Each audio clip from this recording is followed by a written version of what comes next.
మన అందరం కాపాడాలనుకున్న పసి ప్రాణం అయితే ఇప్పుడు చావు బతుకుల మధ్య పోరాడుతున్నాడు. ధర్మవరం బత్తెనపల్లికి చెందిన ఆర్డిటి హాస్పిటల్లో ఐసీయూలో అయితే ఆ బాబు చావు బతుకుతో పోరాడుతూ ఉన్నాడు. అందరం కోరుకోవాల్సింది ఆ బాబు ఆరోగ్య పరిస్థితి బాగయ్యి కోలుకోవాలని. అసలు ఏం జరిగిందంటే, బాబుని ట్రీట్మెంట్ కోసం బెంగళూరుకి చెందిన మణిపాల్ హాస్పిటల్లో జాయిన్ చేయాలనేసి అక్కడ డాక్టర్లతో అయితే మనం కన్సల్ట్ అయితే అవ్వడం అయితే జరిగింది.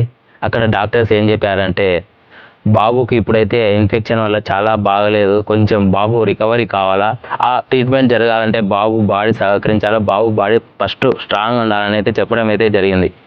బాబుకి 2 వారాల నుంచి జ్వరం తగ్గకుండా అయితే వస్తుంది. బాబు శరీరంలో తెల్ల రక్త కణాలు ఉత్పత్తి కాకపోవడం వల్ల బాబు రోగ నిరోధక శక్తి చాలా తక్కువగా ఉంటుంది.